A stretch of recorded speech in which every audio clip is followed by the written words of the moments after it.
Professional wrestling is the one true sport.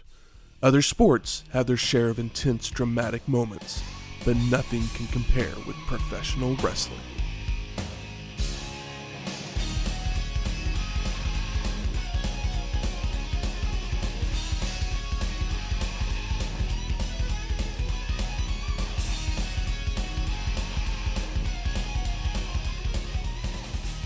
Welcome to Wrestling History X, where three friends come together to talk about the stories behind the matches.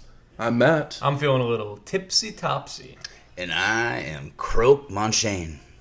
Welcome to episode 229, World War III, 1996. 60 men. 3 rings. One battle royal. Total destruction. It's a total destruction of my time and well-being. At least there's not 3 giants. At least there's not 3 giants. There's 3 rings. There's 3 rings. There's a couple of big men in there. They're not only 3 rings. Just like previous World War III's, there's 3 commentating tables, at least for the main event. So this is the second annual World War III, produced by WCW. It would take place on November 24th, 1996, from the Norfolk Scope in Norfolk, Virginia, with an attendance of 10,314 people. That's a pretty good number. Yeah. not too bad. And think, if they had only had one ring, they probably could have done another couple thousand. Probably. Because I was like looking at that seating arrangement, because like would jag in on that one, on that second ring. Yeah, they're like, all right, how many seats can we fit in here? I mean, like 17 front row seat sections. Sad. Because, front row on one side, and then you don't know what the hell is happening all the way on the other side of those other 2 rings. There's a ring and a half in the way of your view after that. I mean, if you had watched it at home, you didn't really have much of a better... Very true. Better view either. Yeah, at least for the main event. For the main event. Yeah. I'll be interested to see how you plotted that out in notes. Very carefully. It was either going to have to be carefully or very haphazardly. Yeah. And I applaud you for doing it carefully. So we are in Virginia. We are. So Shane, did you do what you do? Well, here we are. Norfolk, Virginia. Yeah, I did what I do. As everybody knows, if you've been paying attention, these last, 160-something episodes that I've been around for, I've been taking you on this culinary adventure around the globe. Here we are in Virginia, where I did my research, looked up that the official sandwich or signature sandwich of Virginia is the grilled ham and cheese. And I thought, well, that sounds good, but, I want to kind of pump it up a little bit. Cheese, that's always good. Yeah, Virginia baked ham, that's a thing, right? Yeah. Country ham. Yeah. Country ham. Yeah. Salty, delicious. But we're not in Virginia, we're in Oklahoma. And I wanted something a little bit more than a, just basic grilled ham and cheese. And something that would make me, have a happy memory to start the show off with. So I went with... treat. Exactly. I went with my personal favorite here in Oklahoma City for a Croque Madame, a Sunnyside Diner. And it's very simple. It's sliced ham, nice thin slices. There's some cheese in there. I gotta look up the exact recipe so I don't say the wrong kind of cheese because I'd hate to steer everybody wrong. Ham and Swiss on toasted brioche, topped with bechamel and 2 Sunnyside eggs. Came with some roasted potatoes. You can pick some other little side options on there. But Sunnyside's a great place for brunch every day. They're open until 2 o'clock. And that's what it is. It's just good old school style breakfasts with a new twist on a lot of them. Yeah. Can't go wrong. Sunnyside Diner. They've got good pancakes. They've got their cinnamon roll there. It's got this espresso glaze that's on it. Fucking phenomenal. I'm going to do what I do real fast because I saved a couple of bites just so I can eat with a microphone in front of me because that's what I like. That's a whole part of me doing what I do. So here we go. Croque Madame. It's delicious. Mm-hmm. The beginning of the auditory punishment. That is World War III. Woo!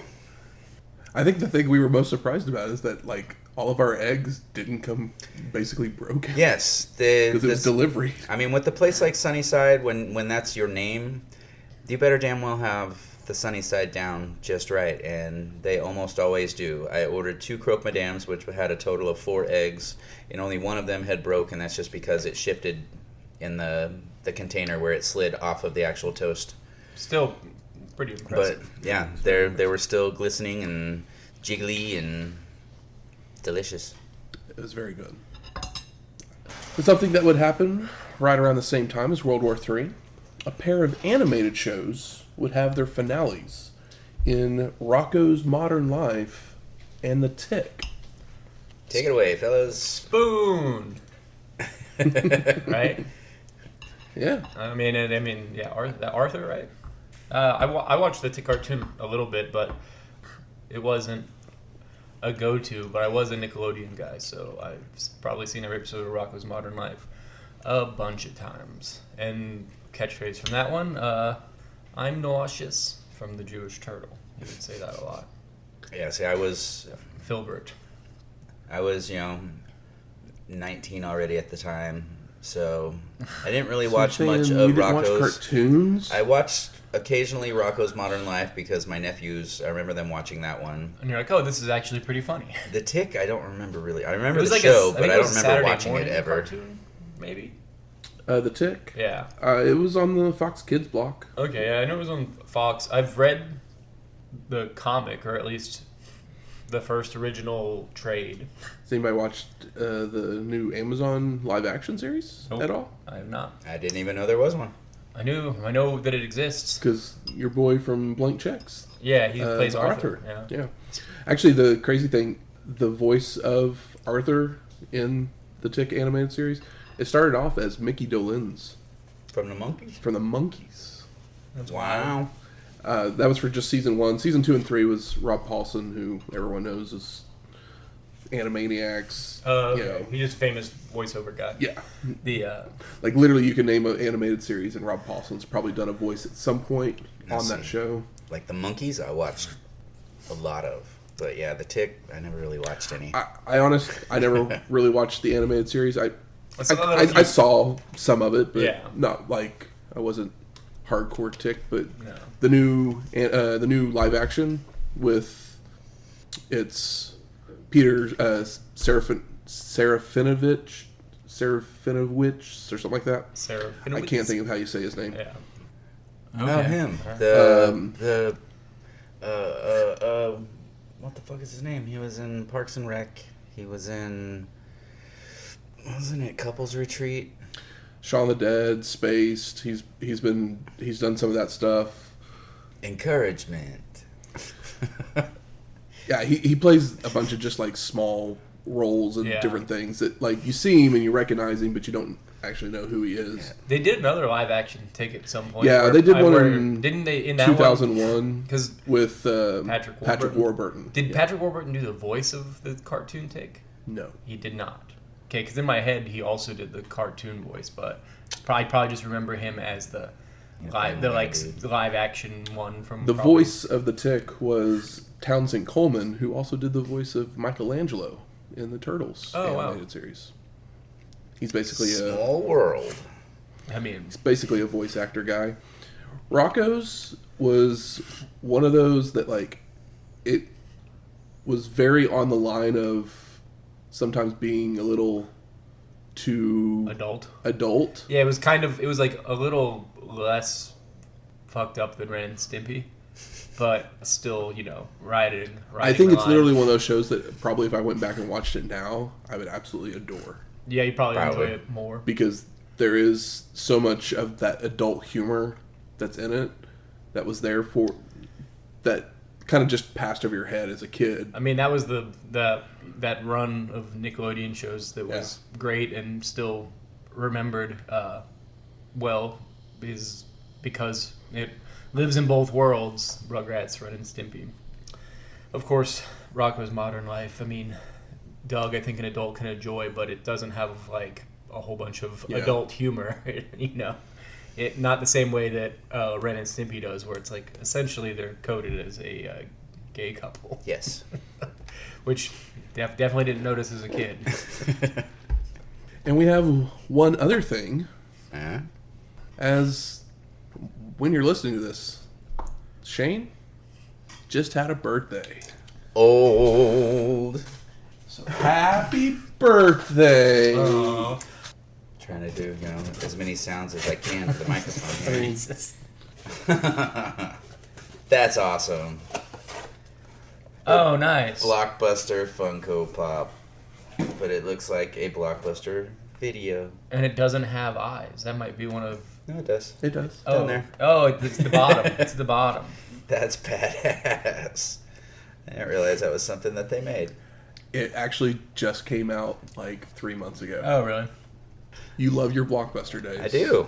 And I've recently gone and started acquiring the DVD and Blu-rays of my favorite TV shows, so this can sit on my little Oh, yeah. On your shelf. my case. Start your physical... At this point, I feel like physical media might have to come back because everyone's fucking worn out by all the Streaming services. Getting rid of everything. Yeah, I mean, I got rid of half of them because I never used them. So I was like, all right, I'm good. And pretty soon, they're gonna They're take all- away some of my favorite shows and make it to where I can't watch them. They're all doubling in price. Fuck you. And taking everything away. I mean, Thank they'll you. all end up on That's Pluto awesome. and Tubi Yeah. because that's how they make their money. Yeah. My Funko Pop shelf with my Leslie Knope and my Ron Swanson and my Stefan from SNL and my Chili from TLC. Well, I saw that one. I was just like, that's No. Yeah, this is that's perfect. like chef's kiss for Shane right Yep. there. I'm gonna have to send a picture of that to some of my old Blockbuster family. That's funny that you're Hey. still in contact with them. That's good. Oh, yeah. That means it was a good job. No, I mean there's people I mean, that you say meet. that, like You made friends. we haven't worked together. Yeah, we did, but I mean, Shane worked at Blockbuster much longer ago. It's scary to say that it's been almost 30 years 30 ago that I years. started at It's Blockbuster. been probably 20 years since the last Blockbuster closed or whatever. But those people that I met when I was 18, 19 years old they left an impact. So Yeah. kept in touch with some, others faded away, but that's what That's what people do. Yep. Well, let's talk some wrestling. Okay. That's what we're here for. Absolutely. The logo comes on the screen, and the narrator tells us about the matches while we get graphics, highlights, and sound bites. Tony Schiavone then welcomes us to the show, joined by Dusty Rhodes and Bobby the Brain Heenan. They talk about the Battle Royal, saying careers could be made or ended, but Bobby is more concerned about Piper. And Tony just doesn't understand why Eric Bischoff is preventing the contract signing. And I'm like, because Hogan doesn't want to face him. That's right. It's never beat him It's before. as simple as that. Yeah. But we go straight to our first match. Rey Mysterio Jr. versus Ultimo Dragon with Sonny Onoo for the J Crown Championship. Well, this match sounds better than a contract signing anyways. Absolutely. Like we mentioned earlier, there's 3 rings, and this one is in ring 1, so it means it's the farthest away from the entrance. And they end up walking past the announcers, sitting basically with their backs to the action. Like, it was just kind of funny because they're like, you can just see them sitting there watching their monitors, Yeah. but then they're calling action. So they're literally calling action that is behind them. That's the nature of the this 3-ringed beast. God forbid we, just turn the table around or move the chairs to the other side. Mm-hmm. And just watch what's actually happening. But Yeah, if I knew a show was going to have like 3 rings like that, I'd probably just not go to it. yep. So like it's pretty impressive they got 10,000 people here.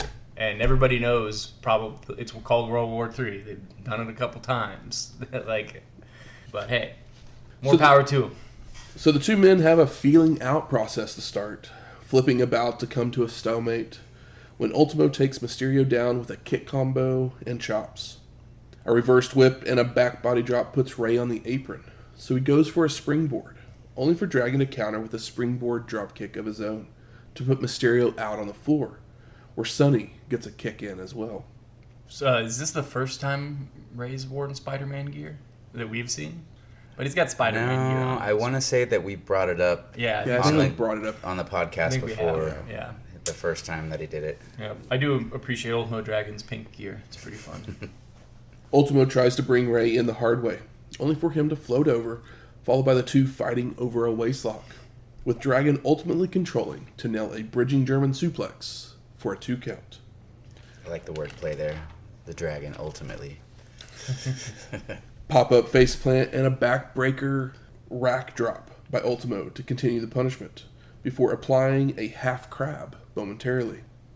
Dragon then delivers a powerbomb to Mysterio, followed by lifting him back up for a hot shot across the top rope for a near fall. Ultimo swings Ray around before a Fisherman Buster, a Brain Buster, and a Tombstone Piledriver, all for 2 counts. I mean, this is how we want to see pay-per-views open. Exactly. They're doing it all, and I mean, shout out to that spinning fireman's carry backbreaker thing. It was very flashy, but pretty sick. It was a standout move. A dropkick from Dragon sends Mysterio out to the floor, following out to toss Ray into a guardrail and dropping him with another tombstone. Ultimo then climbs back in the ring, only to fly back out with a slingshot splash onto Mysterio, followed by rolling him back in the ring. And Dragon takes Ray to a top turnbuckle to hit a Dragonsteiner for a near fall, followed by a running Liger Bomb for a 2 count. Ultimo sends Mysterio to a corner, and he charges in after, only to receive a boot to the face and a spinning heel kick, followed by Ray leaping in from the apron with a springboard split-legged moonsault for a near fall. It didn't really connect. Glad Yeah. he didn't pin him on that one. Dragon whips Mysterio to the ropes, so he flips out onto the apron to springboard drop kick Ultimo out to the floor, followed by a springboard somersault plancha. Dragon's then rolled in, with Ray flying in with a springboard sunset flip for a 2 count, followed by a jackknife pin attempt from Ultimo for a near fall. And they both run the ropes, with Mysterio doing a cartwheel into a spinning hurricanrana for a 2 count, only for Dragon to respond with a dragon suplex for a near fall. Ultimo goes for another Liger Bomb, but Ray counters it into a sunset flip for a 2 count, before going for a springboard Rana. But Dragon catches him in midair and nails a slingshot powerbomb for the pin and the win. Nice finish. Yep. Post-match, Ultimo and Onoo let Malenko know that they're coming for him. I know I got kind of nervous that Ray was going to win because Ultimo Dragon was really on top most of the match. So I was just like, like, you get nervous when you see that sometimes because you're like, they're going to let the other guys like sneak out a win. Yep. Just catch them off guard. The roll up, they're flying through the air so much you could easily just DDT him. Although I don't know that DDT is really part of Rey Mysterio's moveset, but just in theory. Spin around, spin around, spin around, DDT. Yeah, there you go. We get Mean Gene in the back, and he mentions you can listen to the pay-per-view on WCWWrestling.com before inviting Diamond Dallas Page in for an interview, comparing the NWO's recruitment of him to a football draft. Oh, WCWWrestling.com. Available on the World Wide Web. Only 800 spots available, I think is what they said. Or 8,000 or something. I can't remember. Yeah, we only have so much server. DDP says everybody wants him, and the Diamond Cutter is the hottest move in WCW. But Page doesn't want to talk about that, with Okerlund taking exception to him skirting the issue. Gene wants to know about Bischoff, with DDP saying those issues don't affect him. He only cares about World War III. Page then reminds everyone he won Battle Bowl, and good God, he's gonna do it again. Saying there can only be one. Is he Highlander now? They always say there can only be one, but isn't there like Several. 2 Highlanders in the first Highlander movie? Is there? Isn't the I Kurgan? haven't watched Highlander in forever. I don't remember. I mean, the first one's pretty fun. The second one is pretty bad, but the first 20 minutes are incredible. Remember, there's the main Highlander guy, and then there's Sean Connery. Isn't he a Highlander, or is he just that same character, just older? I don't remember. Or Welcome to Highlander. Yeah, cast. welcome to. I've never watched Highlander before, but I've seen the cover boxes. Well, Mean Gene then sends it back to the ring while wondering if his question was ever answered. And the answer is no. absolutely not. Good Got to God. keep them on their toes. So we go to our second match. Nick Patrick versus Chris Jericho with Teddy Long, with one arm tied behind his back. I know. I'm like, this is about the last thing I want to see. Is my first thought, but I do appreciate Nick Patrick coming out in like the robe that's striped like referee gear. You know, Yes. it's cute and fun. Underneath that robe, he has a sleeveless ref shirt, and his neck brace is still on as well. While Shivani tells us that he trained as a wrestler before an injury caused him to become a referee. If you remember, his dad is Jody Hamilton, Assassin #1. That's right. It's pretty typical for refereeing business a lot of the time, right? Mm-hmm. Yeah. I mean, you know, Teddy Long probably wasn't a wrestler, wasn't training to be a wrestler, but who knows? I mean, Randy Anderson, probably, he wasn't a wrestler before.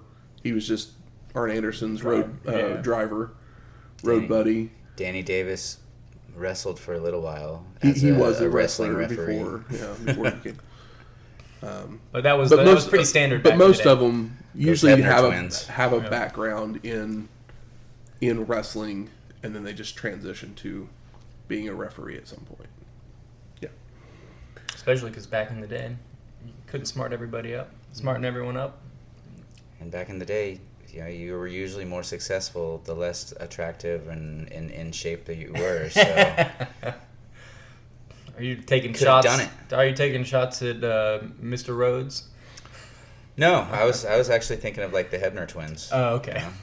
They could have been a dynamic duo, but So this match is in ring number 2, where Jericho shoves, shoulder blocks, and hip tosses Patrick around to start, sending Nick out to the floor.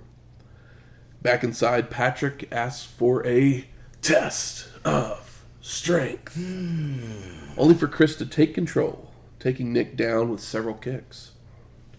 Patrick rolls out to regroup, only to get into a shoving match with Teddy, before returning to the ring where he slaps Jericho. Only for Chris to retaliate in kind to send Nick rolling out again to the floor. All with one hand tied behind his back. Jericho drags Patrick back into the ring to hit a clothesline, sending Patrick retreating to the floor again, only for Chris to leap off the apron with a single sledge. And Jericho tries to run Nick into a ring post, only to be shoved off, followed by Patrick charging into the ring post, with Chris moving. Posted. Jericho then tries for a clothesline, but Nick moves, causing Chris to hit the steel with his good arm. Posted. Patrick takes advantage, working the arm, nailing some jabs before getting back into the ring, where Nick nails a neck snap and combination strikes in a corner. And the crowd obviously hates Nick Patrick. yeah, Patrick sucks. good reason. They boo him. Jericho responds with a boot to the face on a charge, followed by several turnbuckle smashes and a back body drop. And Patrick bails out to the floor, only to roll right back in when Chris gives chase, allowing him to stomp away on Jericho and hit a leaping forearm. Nick then heads up top, only for Chris to one arm slam him off, before delivering a super kick for the pin and the win. This was so much better than I expected it to be. It's a fun little Yeah. thing. I was like, ugh. But I mean, I didn't expect Nick Patrick to have it as together as he did. There's really nice commentating when Dusty pointed out, is like, well, if you're a ref, you've seen every dirty trick in the book. And makes complete sense. And Patrick used some dirty tricks. But has a ref seen every dirty trick in the book? Because would they be able to use them if the ref saw them? It's a good point. But they've seen the grabbing the turnbuckle. They see what happens on the outside of the ring half the time. But I see where you're coming from as well. They've watched other matches. Yeah, they probably watch tape from time to time. So Tony and the boys speak about the Piper situation, with Heenan thinking Roddy is ready to fight after the NWO attacked him on Nitro. while Dusty talks about the long road home to WCW. The Brain also mentions that Hogan never beat Piper, before Shivani sends it to the CompuServe room to see Marcus Bagwell chatting away shirtless.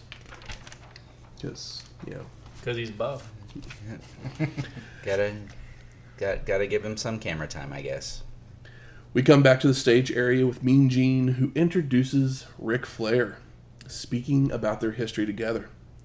And Okerlund says people have a lot of questions for the Nature Boy, but Nate doesn't answer any of them, instead just saying that WCW and NWO are entitled to go their own way, before listing all the biggest stars that represent WCW. Flair continues his rant by promising that the NWO will belong to WCW, and that he wants to dance all night. So once again, Mean Gene, no answers for your questions. No. Sir. Yeah, he's really getting stiffed. So we go to our third match. The Giant versus Jeff Jarrett. It's a grudge match now, right? It's the second time. So the Giant still has the United States title with him as he makes his way to ring number 3. While Tony tells us that Flair has now officially been stripped of the title since he couldn't defend within 30 days. Remembering that was a thing. I do. They used it to tell stories. Yeah. Pretty simple. Like, okay, well, I guess that makes sense. Sometimes they remember that rule. Not When very they- often anymore. Yeah, when they want to, when it's convenient. Over the top rope, guys. Mm-hmm. Over the top rope. And Double J jumps the Giant as soon as he is in the ring, but the big man just shoves him off, only to telegraph a back body drop, so Jarrett sticks some moves to nail right hands. Double J with mounted punches, but the Giant shoves him off again, followed by a clothesline. And the Giant goes for an avalanche splash, only for Jarrett to move in time, allowing him to deliver a running clothesline in the corner and a drop kick. And Double J goes for a splash of his own, but he gets caught in midair with a big boot, allowing the Giant to take over with stomps, body slams, elbow drops, whips, chokes, and chops. And the crowd starts getting excited as they see Sting up in the rafters, I mean, it's still pretty exciting. Yes. while the Giant continues the punishment with a big boot and a leg drop. And the Stinger starts making his way to the ring through the crowd, while the Giant nails a backbreaker and goes for a second rope pump splash, only for Jarrett to avoid and head up top for a crossbody that gets a 2 count. And the Giant charges at Double J on the ropes, but Jarrett ducks a clothesline, sending the big man stumbling out to the floor. And the refs making the count when Sting would jump in the ring and hit a scorpion death drop on Double J. And the Stinger leaves while the Giant returns to the ring to deliver a choke slam for the pin and the win. So if you're as confused as I am why the Stinger would do this, Jarrett had been going around trash talking Sting, basically saying, hey, if you're not going to lead WCW, then what good are you? Yeah, yeah. It's like, if you're not with us, you're against us, get out of here kind of thing. But him doing this move to Jarrett also plants the idea of which side is the Stinger on. Yeah, I mean, they're obviously doing that very well at the moment. He's dressed in black and white. Those are NWO colors. Even though, if you remember from his promo, he told us what side he's on. Yeah, he's on His own side. He's Team Sting. Yeah. I do love in this match that old Paul White uses the Hulk Hogan finish, but it's only a 2 count. And I was like, Foreshadowing. Yeah, like Hogan, there's no chance in hell Hogan watched this, but I bet he would have been pretty upset about it. Next up is our Starrcade contract signing. That's what every pay-per-view needs. A contract signing for a future pay-per-view. Yeah, this couldn't be done on the go-home show before the pay-per-view that it's on. So there's a table set up in ring number 2 with Roddy Piper making his way to the ring with contract in hand. I love that they put a plaid tablecloth cover Yes. on the table. It's the little things. And Piper calls out Hogan, but gets Bischoff, DiBiase, and Vincent instead, with Schiavone saying he never thought he would see Eric and Vince walk down the aisle together. What a cut up. Bischoff says that Hollywood is busy reading scripts, but he has power of attorney, continuing that he will sign the contract if it meets his requirements. I think if Hogan actually read scripts, he would have said yes to some of the movies he made. It's like he's like, yeah, this Thunder in Paradise 3 sounds great. As if he didn't just learn the lines right before the scene.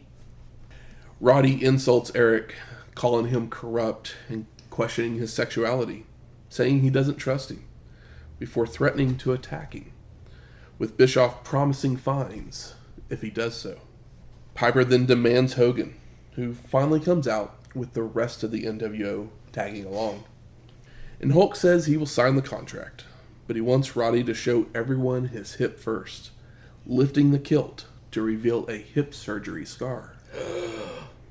I don't know why they have to embarrass this man. I don't understand why it's such a big deal that he's had fucking surgery.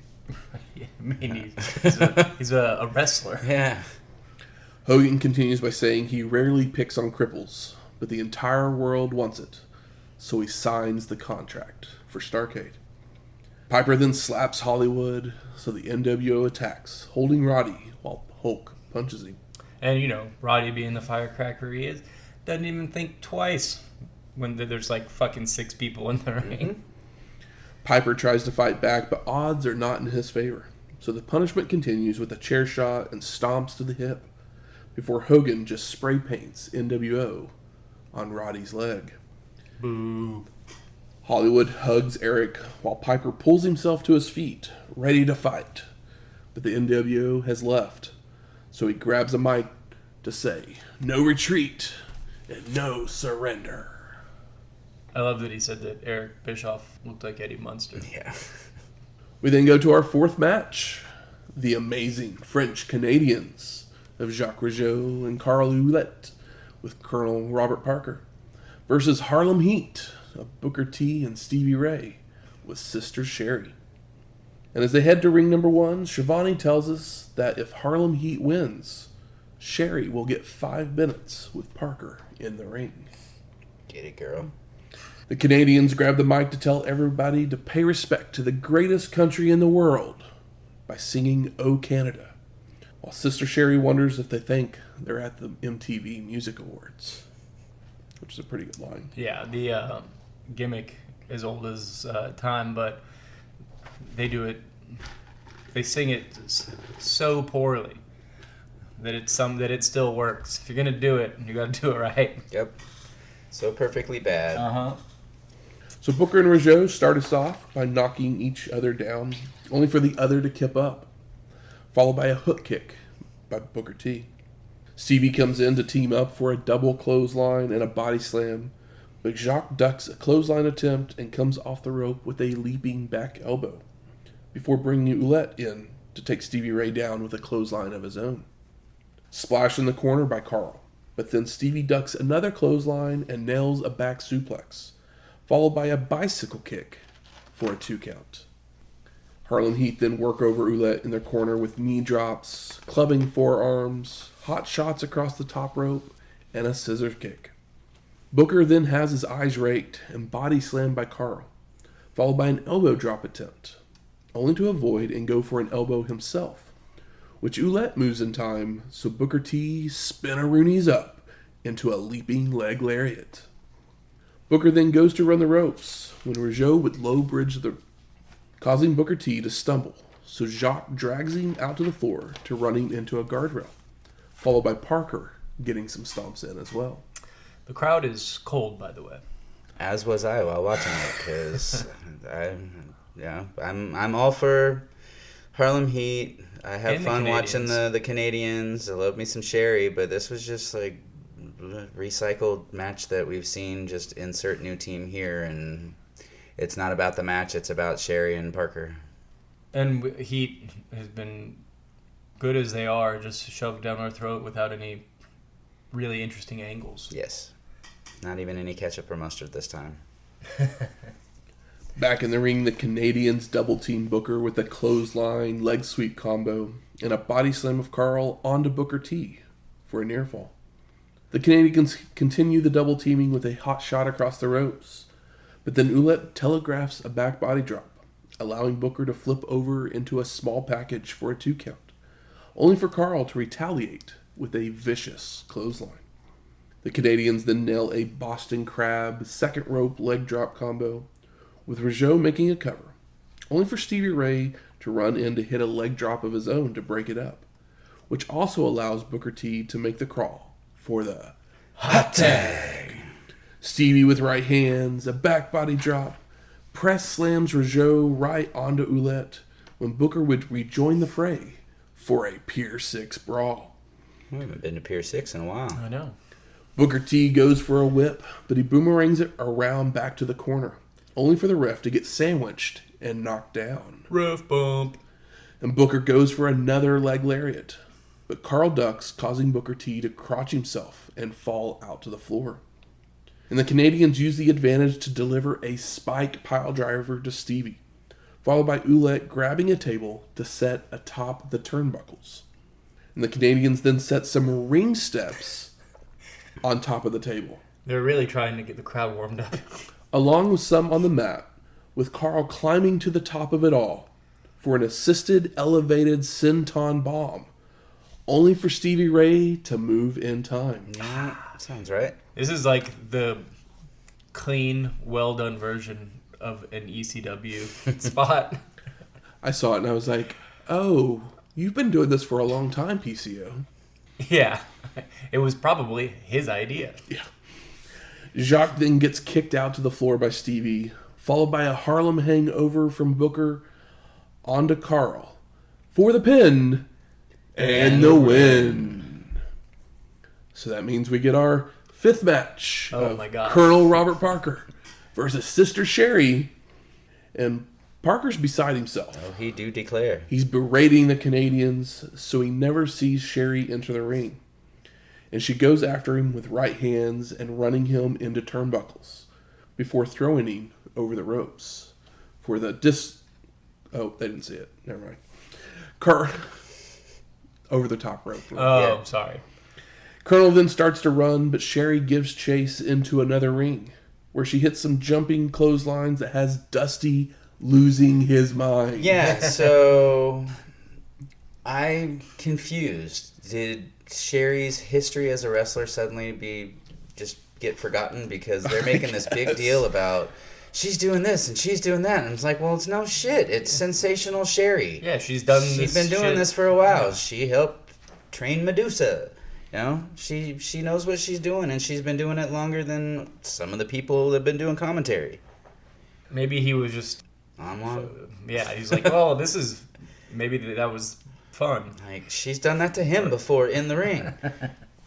Sister Sherri then climbs to the top for a crossbody for the pin, and no, Parker kicks out. The Canadians grab the Colonel out of the ring, and they take off running, with Harlem Heat and Sherri giving chase, as our commentators are laughing their asses off.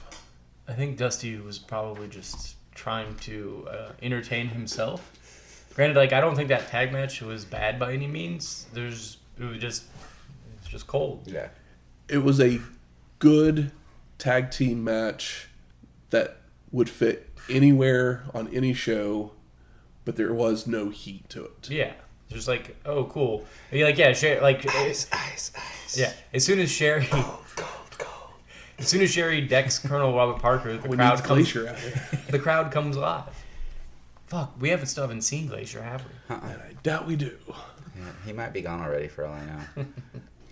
Tony and the boys discuss Piper once again, and they speculate whether he is fully recovered from surgery, while the ring crew almost takes out Heenan with their cleaning of the ring steps. Shivani then sends us to a commercial for Starrcade with our Eugene-looking guy from the last WCW ads, yelling that this is no holiday special, before dumping the tree over, trashing the turkey, and the fruitcake gets smashed into the camera. This ad stinks. Remember when there was like some fun stuff? Fun commercials? Yeah. WCW had? It might not have been the best, like, shit ever, but even when they got super goofy, there was like some production value to it. Yeah, I Spin even the missed wheel. that little kid just turning into Sting at the Yep. breakfast table. Yeah. Tony Schiavone in a haunted house, being Dracula. We come back to Mean Gene in the dressing room, where he plugs the hotline about another WWF superstar on their way to WCW. What was that number, Shane? 1-900-909-9900. Perfect. There he is. Hey, I'm not that old yet. I'm still remembering phone numbers from my childhood. Okerlund then brings in Lex Luger and asks about Sting's behavior. And Lex responds that it frustrates him, that he doesn't know what to make of the baseball bat, but it reeks of the NWO. And Luger has waited months for words from the Stinger, but he's a man of no words. He's not talking. I like that Mean Gene calls him wrestling's Marcel. Yes. Pretty good. Mean Gene then changes the subject, calling Lex a favorite to win World War III, He's on a roll. saying Luger has racked a lot of large men lately. And by that he means torture rack. Yes. Lex plays it off that no one is a favorite in such a match, but he convinces himself that he does have a chance. Luger says he will bestow some honor on WCW and remove some of the tarnish, wanting a shot at Hogan, calling it the gold at the end of the rainbow. I'm going to say this is a pretty good Luger promo. I mean, yeah, it's so funny because Sid and Luger have been wrestling for a long time, and they both find like they were over immediately because they're impressively big guys with a look. But it's funny that both of them are in opposite companies are finally like feeling themselves and getting a push, and like the fans are behind them. Not that the fans were ever like not interested in Luger, but they've been led astray so many times. Yeah. With Luger more times than Sid, but they still have kind of a similar. I mean, Sid just usually shoots himself in the foot. Yeah. Yes. Or you're tries to stab anticipating the someone. disappointment as soon as Sid shows up. Yeah, but I mean, Sid's killing it over there in WWF as far as I'm concerned, and Lex is doing it here. It's just kind of they're kind of this opposite sides of the same coin, or maybe the same side of the same coin. They have to share a side. So we go to our sixth match, Psychosis versus Dean Malenko for the WCW Cruiserweight Championship. And they face off in ring number 2, with the two doing some mat work while the crowd gets riled up as someone is being kicked out of the building. Uh-oh. Psychosis breaks free from one of the 1,000 holds to nail a spinning heel kick and a drop kick to send Dean out to the floor. Psychosis then goes for a springboard something, but he slips on the ropes, falling face first into the guardrail. Yikes. Back in the ring, Malenko returns to the mat work with a head scissors, springboard leg drop, and a half crab, before leveling Psychosis with a butterfly powerbomb into a Texas cloverleaf. But the masked man is able to make the crawl to the ropes. I love Dean Malenko. Dean meticulously stalks after Psychosis with strikes, working the knee, tries for a monkey flip, only for the masked man to attempt to shove him off, but it's countered into a body scissors that sends Psychosis out to the floor. Scissor me, Daddy Dean. I do a wonderful Bobby Heenan line, likening Psychosis' hair to that of Peg Bundy. I got a kick out of that.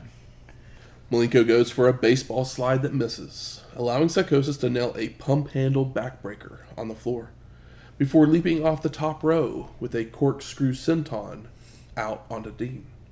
This is a match of 1,000 moves. Psychosis rolls Malenko in, before returning himself with a springboard leg drop for a 2 count, followed by a drop kick and a whip to a corner, which Dean leaps over the ropes to the apron to avoid the charging masked man. And Malenko heads up top, only for Psychosis to drop kick his legs out from under him, allowing the masked man to join him on the turnbuckle to deliver a hurricanrana for a near fall. Psychosis continues with a vertical suplex, only for Dean to counter on the way down into a small package for a 2 count, followed by the masked man hitting a kapoo kick. And the two men then reverse through a tombstone piledriver twice, with Malenko finally hitting it for the pin And no! Psychosis kicks out. Dean then charges into a boot in the corner before ducking a leapfrog and taking Psychosis down with a rolling prawn hold with a bridge for the pin and the win. Great match.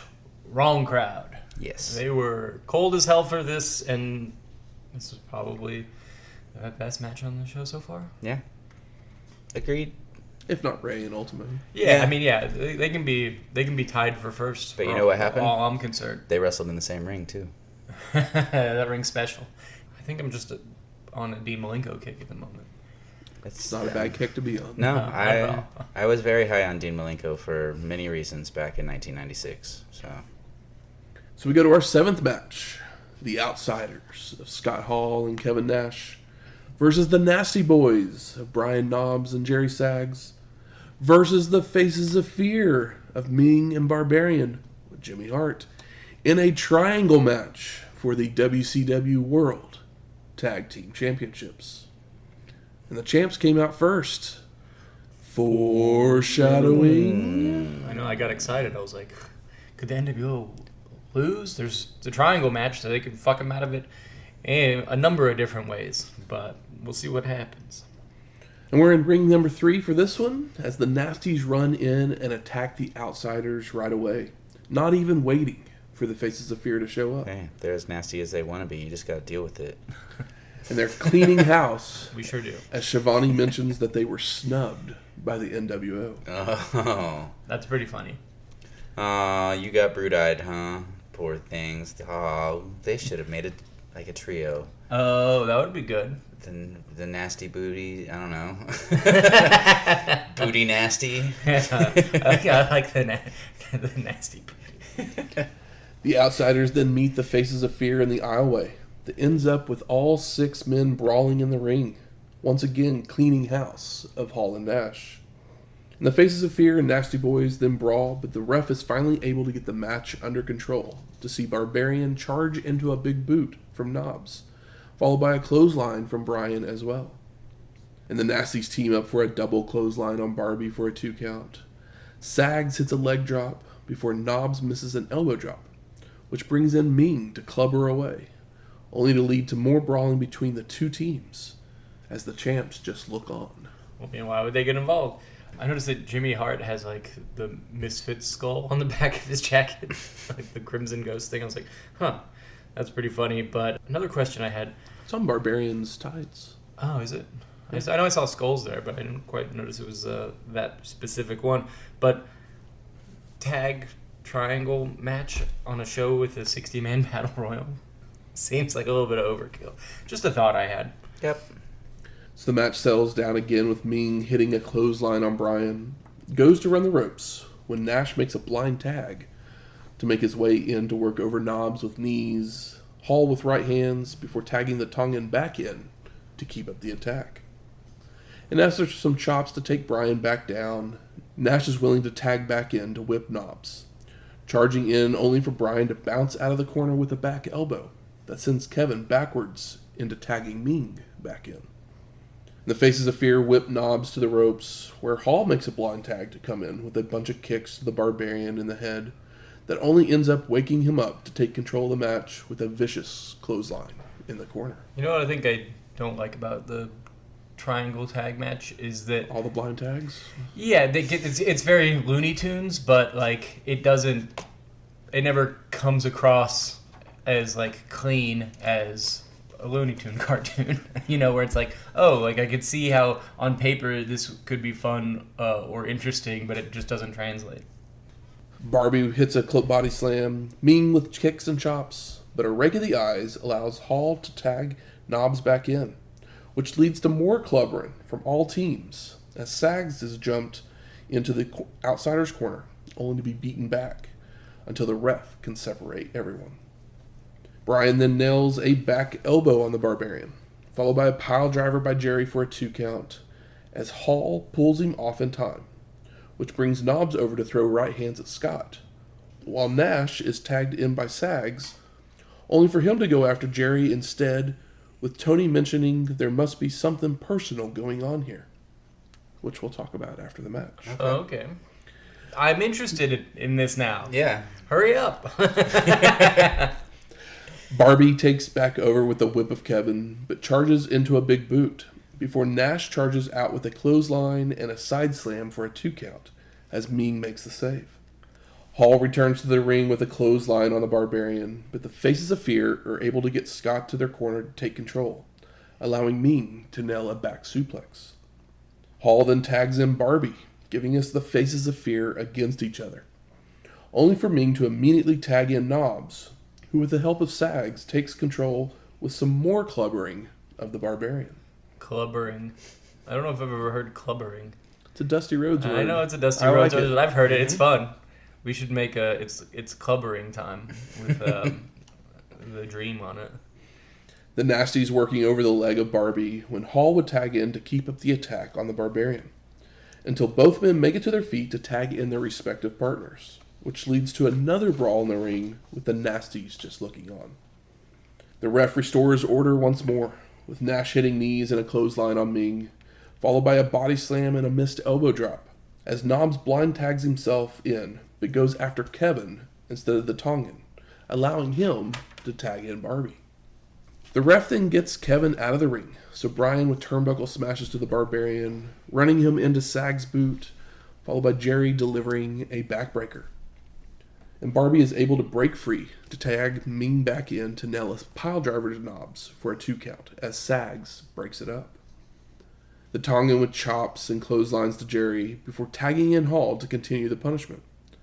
But Sags hits an atomic drop and a low blow to retaliate, sending Scott falling backwards to tag Meng in. And Knobs and the Tongan exchange blows, but then they stop momentarily and decide to both tag in the Outsiders. There's your Looney Tune moment that actually translate, but at this point, I couldn't care less. Yep.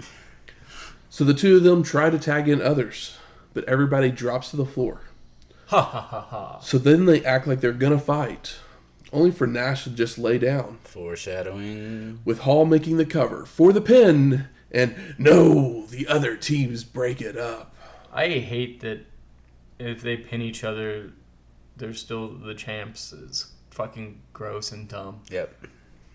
Another Pier 6 breaks out as Knobs hits a headbutt to the gut of Nash before terrorizing Jimmy Hart, who had climbed up to the apron, causing him to drop his megaphone into the ring. Brian also backbody drops Meng out to the floor while Sags and the Barbarian brawl outside, leaving Scott to pick up the megaphone to blast Knobs in the back of the head, followed by a jackknife powerbomb from Nash for the pin and the win.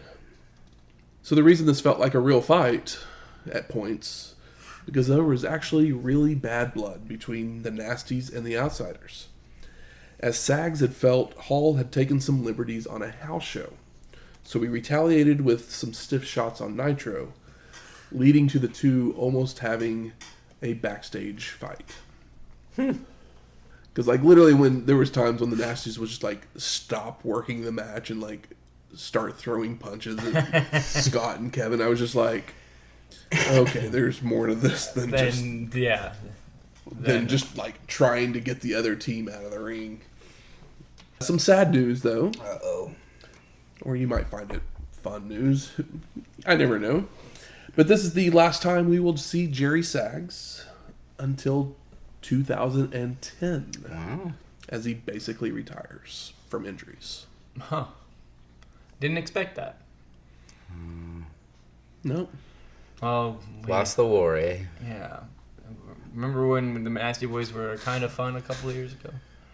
I don't know if Shane's going to ever agree with that on that one. I said kind of. I've had some okay memories of Nasties. I mean, great song. Yeah. Goodbye to the boy. That's right. The Nasty Boy. The Nasty Boy. Shivani, Dusty, and the Brain then discuss the Battle Royal. And Bobby thinks that Malenko will win, while Rhodes decides he still wants to talk about Piper. Tony then introduces all of the commentary teams for the main event. Lee Marshall and Larry Zbyszko for ring number 3. Mike Tenay and Dusty for ring number 1, while Shivani and Heenan will stay at ring number 2. Yeah, I appreciated Lee Marshall putting over the Chris Benoit, Kevin Sullivan stuff. Lee Marshall, what a voice. I don't know how I feel about it, but it is unique. Marshall brags about his traveling for his Nitro reports because he gets to go a week early to the next place. And doesn't he get to call and talk to them on the phone while he's there? Exactly. As you mentioned, he talks about a fight between Benoit and Sullivan at a house show the night before, where it ended up in a bathroom, as their matches usually do, saying that there's still bad blood between the Dungeon and Horsemen. We go over to Tenay and Rhodes, where Dusty likes Conad and Luger's chances in the match. Conad? Yep. He calls Conan Conad. That's what he always calls him. I'm going to have to keep an ear out for that one. Yeah. Conad. Tony then asks everyone to give a quick prediction, with Lee saying Nash, Larry says Lex, Rhodes doubles down on his Luger and Conad. Mike goes with Lex as well before the Brain reiterates his pick of Malenko, with Shivani finishing it up by saying the Giant. So everybody that already fought is going to be in the 60-man Battle Royal. Yep. Yeah. I mean, when there's 60 of them, you pretty much Have to. have everybody. But that's one of the things I was confused about. It's like a triangle tag match, and you have a 60. It's like you need these guys for that. And it's like, oh, well, don't worry. They're all going to work. Or at least stand in the ring. So we go to our 8th match, the World War III match. And the participants in this match are Lex Luger, Eddie Guerrero, Tony Rumble, last seen as a manager at the NWA Smoky Mountain Wrestling World Heavyweight Championship Tournament, episode 135, Diamond Dallas Page, Kenny Chaos, Robbie Rage, Michael Wall Street, last seen at Slamboree 96, episode 201. I popped for Wall Street. Marcus Alexander Bagwell, Scotty Riggs, Sergeant Craig Pittman, last seen at Nitro on July 8th, episode 209. Stevie Ray, Booker T, Big Bubba, Hugh Morris, Conad, Ron Studd, who was last seen at Nitro on September 2nd, episode 218. I kind of forgot about that guy. Same. I mean, he was at Yeti last year. Oh, that's right. Our The giant humping, has returned. yeah, a wild humping Yeti. Lord Steven Regal, last seen at Nitro on July 8th, episode 209. La Parka, Pez Watley, last seen at World War III 1995, episode 173. Steve Mongo McMichael with Deborah. Disco Inferno, last seen at Bash at the Beach, episode 208. Joe Gomez, also seen at the last Bash at the Beach, episode 208. Jim Powers, Meng, Barbarian, and Bunkhouse Buck, last seen at World War III, 1995, episode 173. I'm starting to see a pattern. Here comes Daddy Arn Anderson. Oh, it's Johnny Grunge. Cyclope. Galaxy, last seen at A Matter of Respect 96, episode 200 as Damien 666. Oh, surprise. 6, Scott Hall, Kevin Nash, The Giant, Scott Norton, Ultimo Dragon, Jimmy Graffiti. Last seen at House Party 1996, it's Jimmy Del Rey. Hey. Episode 182. Mike Enos, last seen at Royal Rumble 93 as Blake Beverly, episode 86. Rey Mysterio Jr., Roadblock, Ice Train, Jack Boot, last seen as Sergeant Buddy Lee Parker at World War III 1995, episode 173. Kind of a trade down on the name there, old Jack. Yeah. Ho! It's Hacksaw Jim Duggan. Last seen at Bash at the Beach, episode 208. Chris Benoit with the bruised face and woman. Juventud Guerrera, Jacques Rougeau, Carl Ouellet, Prince Iakea, last seen at Fall Brawl 95, episode 165, as the cadet who delivered papers to Cobra. Dean Malenko, Jeff Jarrett, Bobby Eaton, Mark Starr, last seen at World War III, 1995, episode 173. Squire David Taylor and Chris Jericho. Alex Wright, the Renegade, last seen at Fall Brawl 95, episode 165. Mr. JL, last seen at World War III 95, episode 173. Villaino 4, Rick Steiner, and the Taskmaster, Kevin Sullivan with Jimmy Hart. And that's all 60 of them. Dang.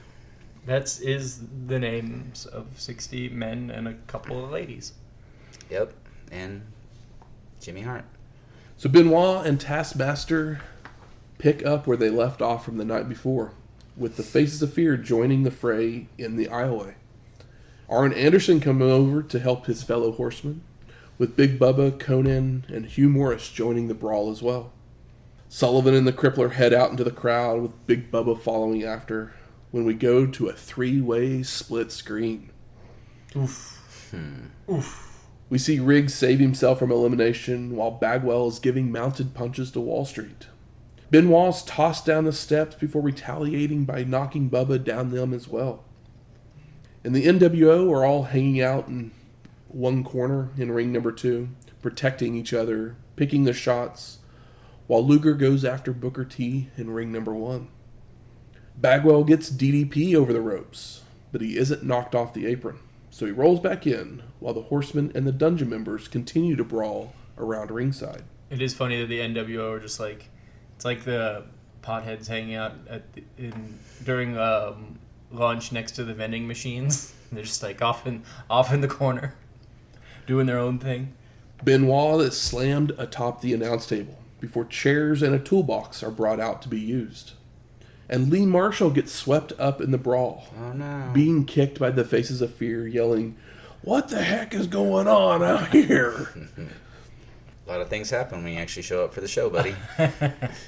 Shivani then tells us that all of the Dungeon and Horseman members have been disqualified and eliminated as they brawl their way to the back. Lame. I know, it's like the Horsemen. Like, who else do we have here?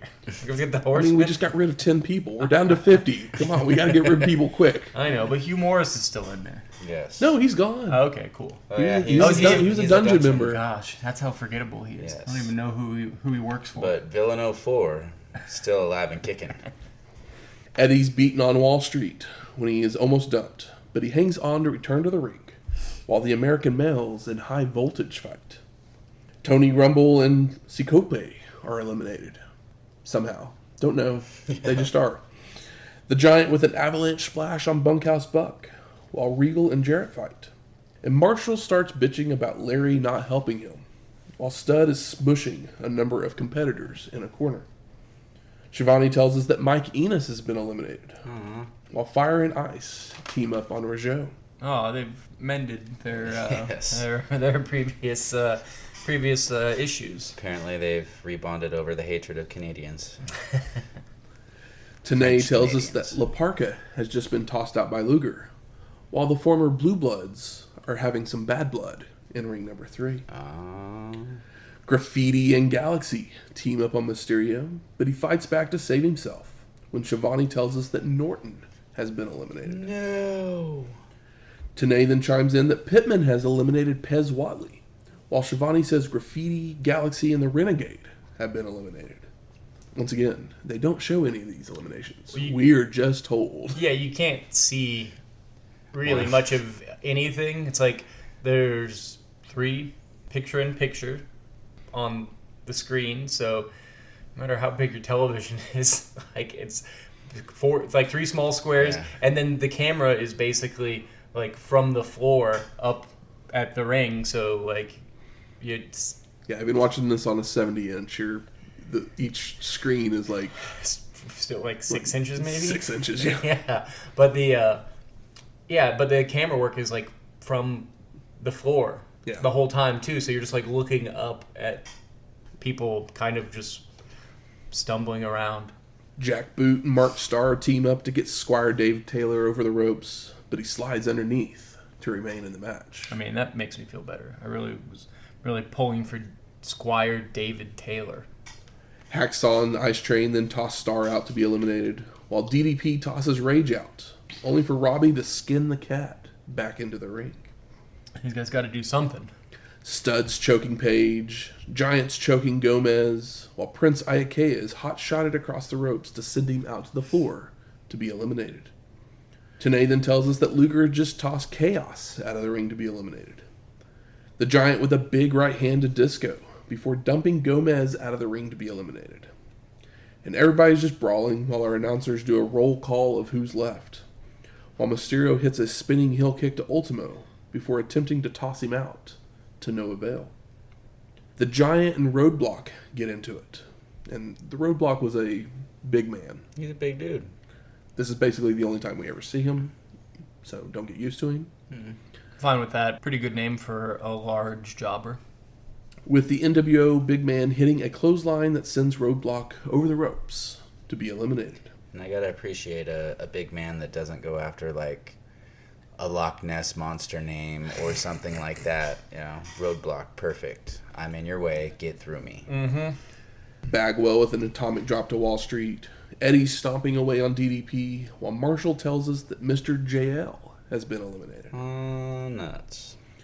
Ice Train and Duggan team up on Villano, only for him to duck, so Hacksaw and Ice knock each other down with right hands, which was a kind of a fun spot to if you caught it. Yeah, if you caught it, keywords. And you know, Villano still standing strong. In ring number one, we're betting on Villano now. In ring number one, everyone begins clotheslining Ron Studd in a corner, while Nash powerbombs Disco in ring number two. Six hits a Bronco Buster to Ultimo, when the Canadians and Duggan are all eliminated, who proceed to brawl their way to the back. There's going to be another 60-man battle royal in the back. Yeah, right behind the curtain. Villano is then dumped out by Ice Train Wah, wah. when Eddie Piscato's out of the ring on top of Regal. So he's eliminated. Okay. So he just... Or is he? I hate that when it's like, well, he didn't get thrown over, he went over. It's like, well, okay. I think Eddie just probably knew it didn't matter and got caught up in the moment. Bagwell eliminates Riggs, which probably isn't going to help the American males solve their problems. No. Followed by Wall Street clotheslining Marcus as well to eliminate him. Was it worth it, Marky? Marshall then says Bobby Eaton has been eliminated, followed by DDP low bridging the ropes to send Wall Street stumbling out to the floor to be eliminated as well. Squire Dave Taylor's drop kick by Alex Wright to be eliminated, when Marshall tells us that Steiner has been eliminated, though it looks like he just went to a different ring as they begin to consolidate.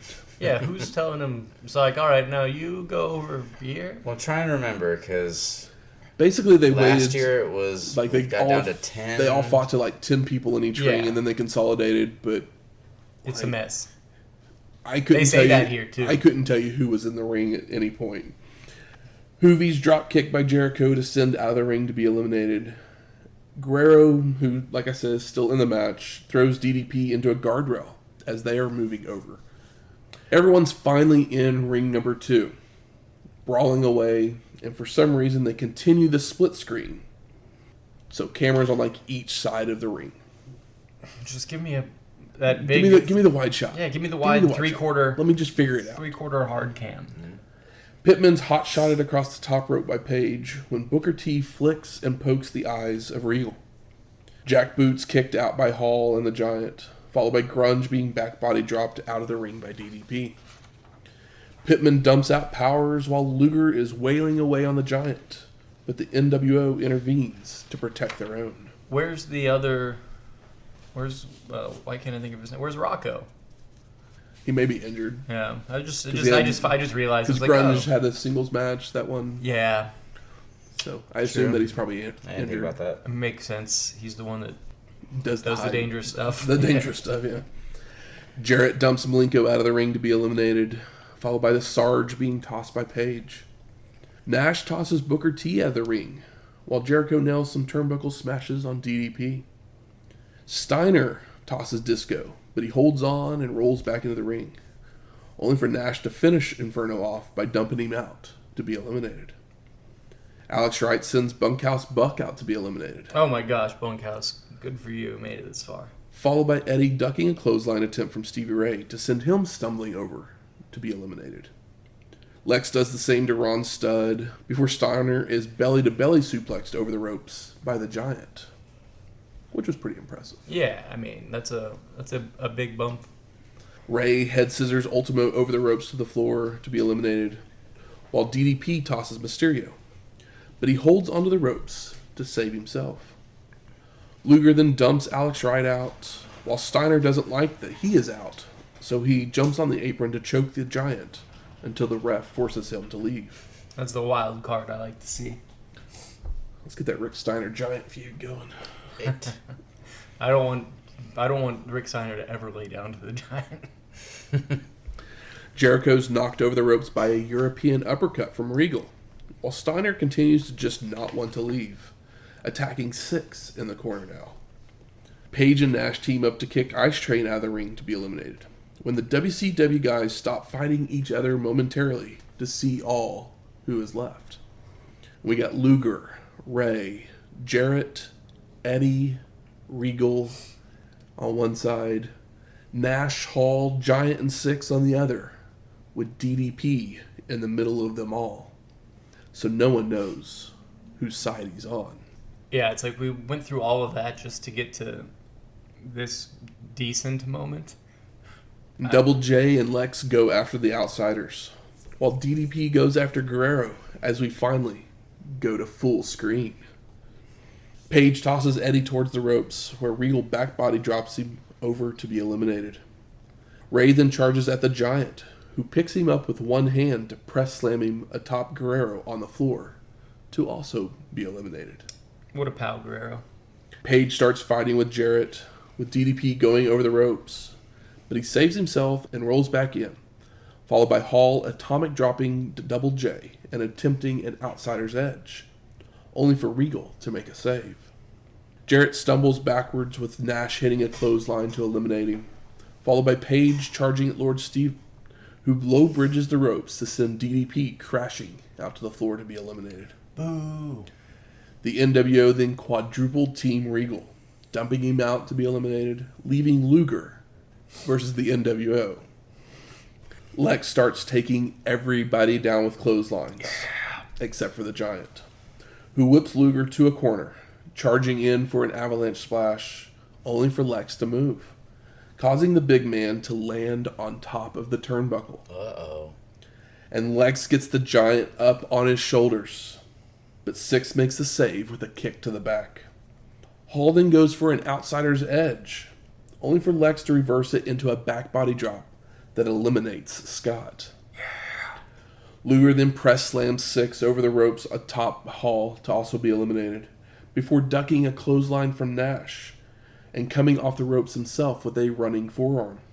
Luger just out here hot tagging himself. Kevin is staggered, so Lex gets him up into the torture rack. He moves closer to the ropes so that he can dump him out, when the Giant would run in to dump them both over the ropes to be eliminated, making the Giant the winner. Oh my goodness. They made Lex look so strong, and then he just gets dumped out by a big old dump. Post-match, the NWO celebrates in the ring while Pyro goes off, as our commentators speculate whether the Giant will actually get a match with Hogan, or if the NWO winning was only to protect Hollywood. Tony says he should get the title shot as he says his goodbyes, and we get credits. Got to point something out here. Mm-hmm. Bobby Heenan says this will go down as the greatest battle royal of this sport. Nah. Bobby, I assume you're just being a little cheeky here. And he says it's the greatest pay-per-view of his life. And I'm like, you've just got to be tongue firmly in cheek, Bobby Heenan.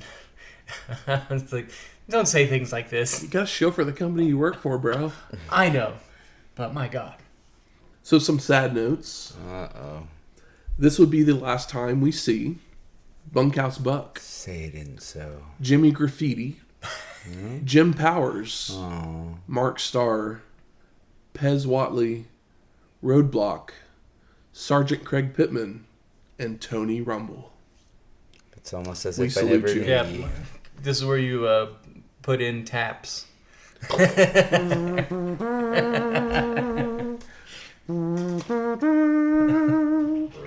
scratch.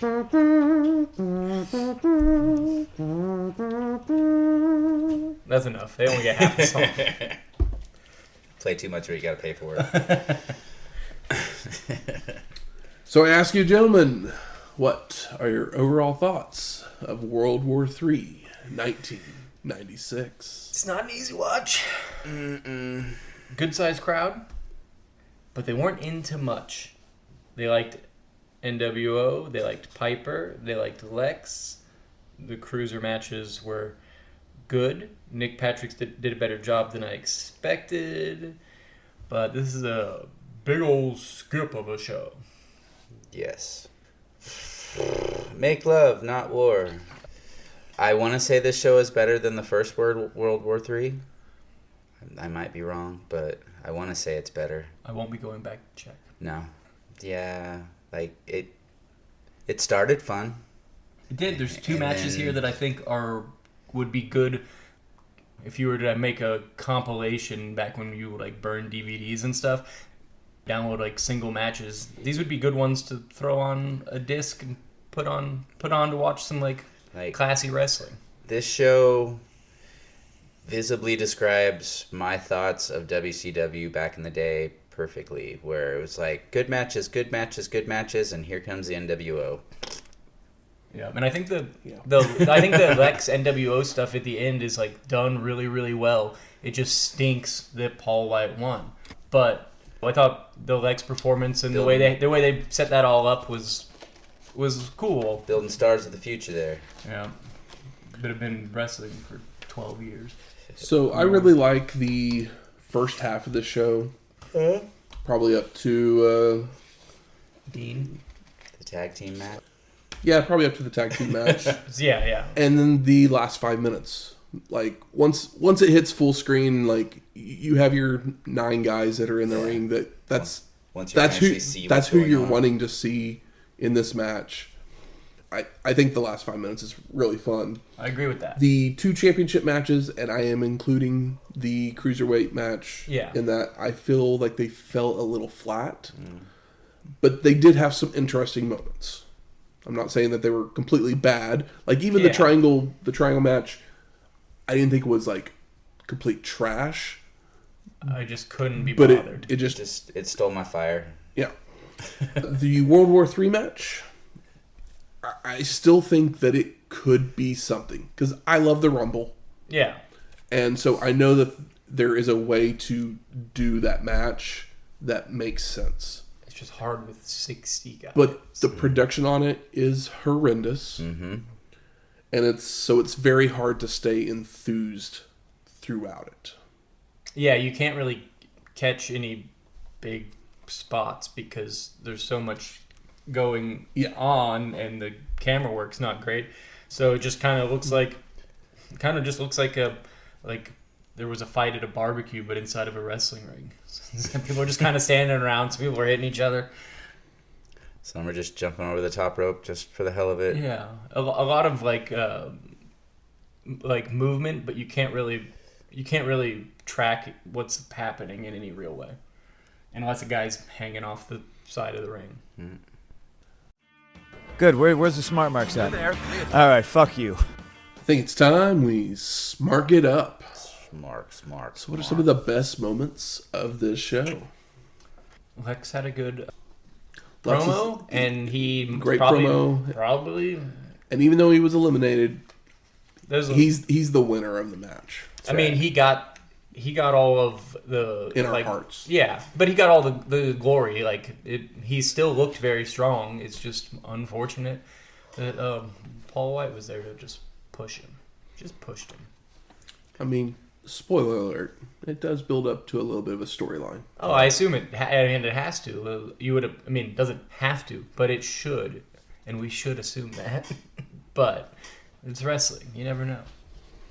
Ultimo Dragon's torture rack backbreaker, spinning backbreaker combo thing that he does. so freaking cool to see. Yeah, that was like the only like move on this show that I like had a specific note for. It was like, don't think I've seen that before. That was slick. What a maneuver. Yeah, what a maneuver. I'm always happy when I watch Dean Malenko. Yeah, I'm on a big Dean kick at the moment because we've gotten a lot of Dean matches recently, and I just love the man. I love the way that he wrestles, and I love that. Missing the three-peat. Yeah, he's kind of like an even more matter of fact like Arn Anderson. Mm-hmm. And who's mad at that? I mean, even as ridiculous as it was, Carl Ouellet leaping off of a table with ring steps on top of that table with a senton bomb is still pretty cool. It was cool. Like I said, it's a cleaner version of a lot of the stuff we've been seeing in ECW, and it like tracks that way, and it feels bigger. Granted, it's in a bigger spot, in a bigger place, but it feels bigger and safer. Yeah. And it's got a bigger exclamation point on it than even some of the ECW stuff that's like truly reckless. A little more graceful. Yeah, definitely a little more graceful. And Dusty just losing his mind on the Sister Sherri stuff.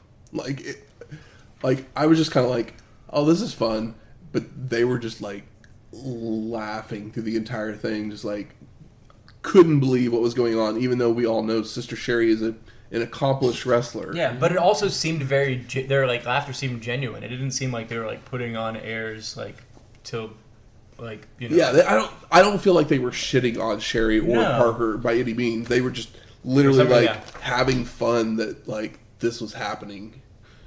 So, I mean, they all know those people. I mean, Dusty probably knows them better than anybody else. So it was probably just fun for him to see a couple of his buddy get wrecked by Sherri for a minute. yeah.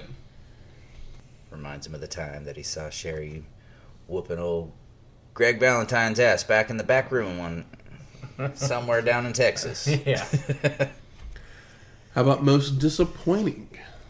I mean, we'll start with the World War III match. Yeah. Because, like we said, the production of it's just so bad. Yeah, I really have had I agree with you that it's not the worst shit I've ever seen, but I just had no enthusiasm at all for the triangle match. Yeah, the triangle match just didn't work for me. They started beating on each other, though. I was kind of like...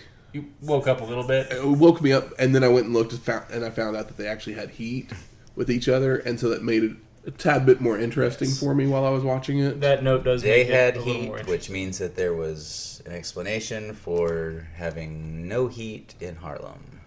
Yeah, and I think that match was just, I mean, the match itself was boring. It had its moment with Carl. It had its post-match moments with Sherri and Parker, but the match itself was just... It should have just been on Nitro the next night. Yep. Another thing... And the only reason it's not is it's for the Parker-Sherri moment. Yep.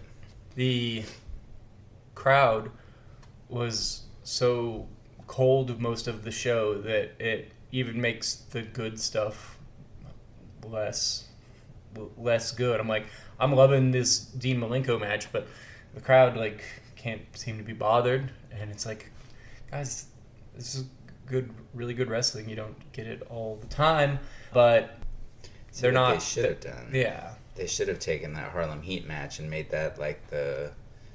They should have made that the match right before the World War III. Well, I was going to say have that be the match that started, not started, but the pre-show match that rolled into when the cameras came on, and then start the show with Sherri kicking Parker's ass. Then the crowd's a little bit excited for that, and then you roll into the Ultimo Mysterio match. Where they can see some actual wrestling. Yeah. And then it would have totally changed the tone of the show. I'm not mad at it, but it's Hall and Nash. They're gonna get their time. They're gonna nuke it when they want to. How about best performer of the night? I'm going for old Villano number 4. Made it longer than I expected to on a name that I didn't really ever know before. I mean, considering our 4 cruisers all did a great job, I think this is the Lex Luger show. Yeah. I'm going to probably surprise you guys. Let's hear it. I'm going to give it to the Faces of Fear. Oh. I mean, I love the I Faces of Fear. am loving the Faces of Fear right now. Yeah. Like, Well, then I've got what they're news doing. for you. Because, yeah, they're gonna have a real fun one pretty soon. But yeah, like, just every time when they were in that ring, I mean, I love saying clubbering time. They're clubbering away, and they are the epitome of clubbering. Yeah. I mean, Meng is just so good. Yeah. I mean, not to take anything away from Barbarian, but Meng is like one of the more underappreciated guys in general. It is actually insane to me because, like, I will watch, like, I'll go back and watch older stuff, like, 85, 86 stuff, and the Barbarian is on that stuff. Mm-hmm. And this is 10 years later, and he is still as good, if not better. Same with Meng. Yeah. I mean, these guys are, like, sorely underappreciated badasses. The annals of time. I know, and the thing is they're huge guys. They're good workers. They look badass, and their shit looks better than most people's shit today. And they never quite are celebrated. They did what they the way did they should be. Yeah. so that, The Rock could come along later and electrify, and then Roman could come and They walk so others could and fly. Yeah. It's like these guys are, obviously they're not as tall as the Giant, but they could be booked that way because they're big and they're mean. Uh-huh. And it would be more believable because Paul White's like 20. They're just badasses. Yeah, they're complete badasses. How about most surprising? Really thought Lex was going to get the win, so I was really bummed when he just got dumped out, but I shouldn't have been surprised. It was just like I was so hyped up because Lex just taking out the NWO in a really well put together sequence, and then just deflated my balloon. The only reason I didn't think Luger was going to win was because what's going to be the main event at Starrcade? Hogan and Piper. Yeah, good point. So He wouldn't. It was like why? So if Luger wins, then he has to wait till the next pay-per-view after that to get his title shot. Maybe he can have a January. contract signing at the next show. Right. Yeah, Lex Luger, like Roddy Piper contract signing, a thing. Lex Luger contract signing, that's not really a thing. Regal making the final 9. I mean, I know he's the TV champ, and that's probably why he makes the final 9. And actually, he ends up making like the final 6 or so, which was just a little bit of a surprise for me, just because we haven't seen him In a while, quite some time. I mean, the last stuff that's memorable is him and Belfast Bruiser. yeah, like they had That street fight. those couple of matches, and one was wildly entertaining and bizarre, and the other one was about as much of a fight.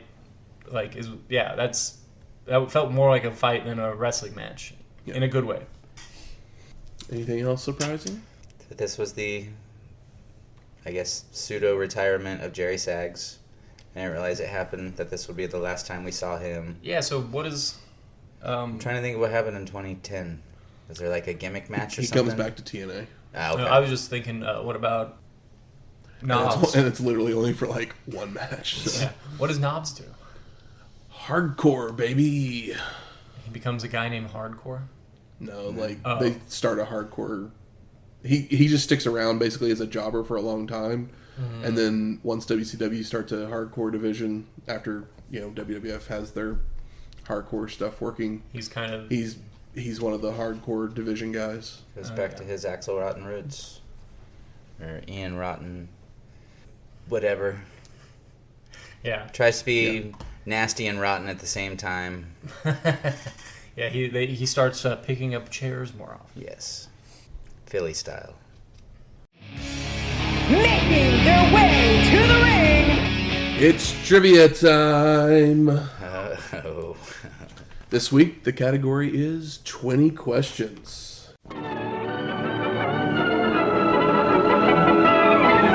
It's 20 questions, the question and answer program everyone enjoys. Shane has another shot. Oh, snap.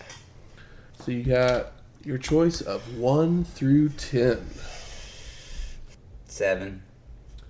7 is your choice. Okay. Start with 20 points. Each yes or no question takes a point off. Once you guess the correct wrestler, you get that many points. So, ask away. Have they been Intercontinental Champion? No. No, I see. Have they wrestled in Japan? Yes. Okay. In Japan. Have they been in both WCW and WWF? Not at this time. Not at this time. Oh, so yeah, this is between. Up to 93, 94. Okay. Okay. Is it Eddie Guerrero? No. Okay. And just for funsies, is it Chris Benoit? No. Okay.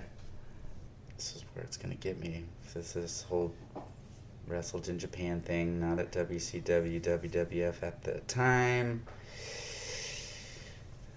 They've been heavyweight champ in Japan. No. Okay. Have they wrestled in ECW? Yes. Okay. Are they white? No. Okay. That was a very funny thing that I was thinking about being a funny question for this. Is it Sabu? No. Okay. Were they ECW champion? Heavyweight champion? No. Okay. TV champion? Yes. Okay. Now I have to remember my 93 to 94 ECW TV champs. Well, no, because Too Cold was in WCW before that. Was Taz TV champ? Is it Taz? No. Okay.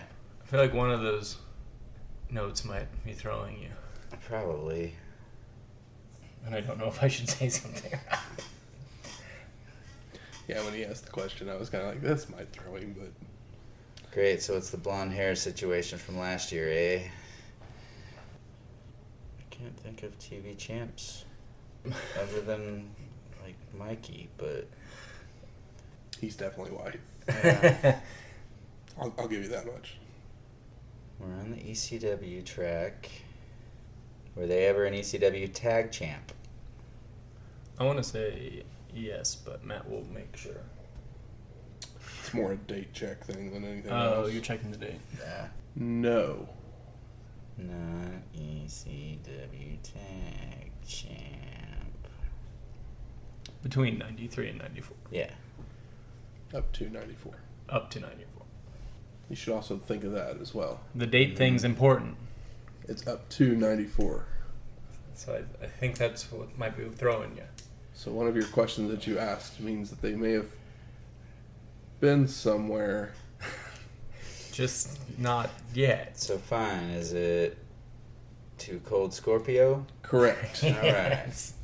I wanted to be like at the time, because he works. Because he actually trained in the New Japan dojo. Yeah, and he worked, But and he he'd does already work been in WCW. Say what? I said, but he'd already been But- in WCW. But you asked if he worked in both companies and not at true. the time. That's why I wanted to point it at the time. Too He hadn't worked both cold. yet. Yeah, he trained in New Japan, and then he debuted in 92 in WCW. Fucked off to ECW. Then went to ECW in 94. WWF. Didn't win 96 tag team championships until 95. Yeah. That's why I was like, I know he was that, but I was like, yeah, I don't know the dates exactly. So 7 points Huh?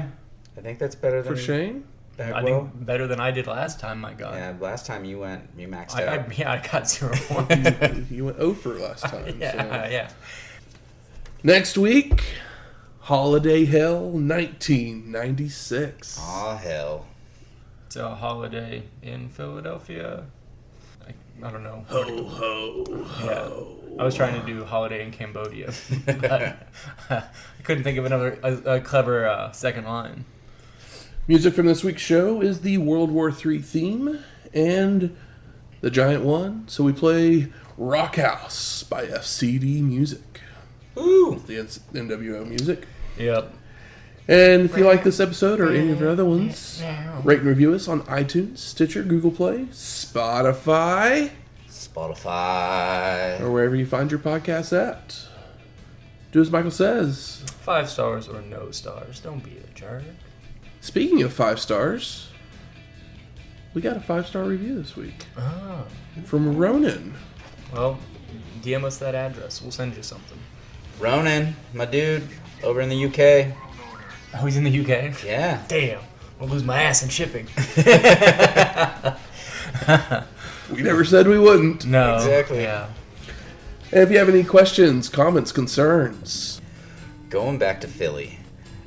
Yeah, if you've got some ideas for food, beverage, It's holiday. Hell, something, you could, yeah, throw in a holiday favorite. You could do a figgy pudding. Which I don't quite know. I guess it's fig pudding. Never had it. that's extreme. That's way too extreme for my Sunday in I was just, Oklahoma. it's a holiday.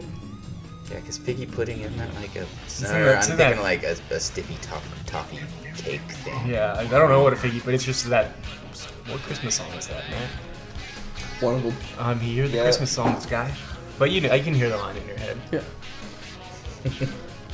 But yeah, send us some ideas. Slide into our DMs over on. God, I hate this fucking name. X. Zdatus. Yeah. Or find us on our email at wrestlinghistoryx@gmail.com. And like I said, or Zetus. Z. I still call it Twitter. I think everybody probably does. Yeah. I just finally Elon updated can't my make me phone. change my vernacular. That's right. Yeah. But you can find us at Wrestling Histox. That's Wrestling HISTOX. Where We'll talk to you next week. Zeet at us. Laters. Z. That's really what it's called. I had never heard anybody say Zeet yet. Uh-uh. I don't really know anybody that talks Oh, about Z, Zeet. motherfucker.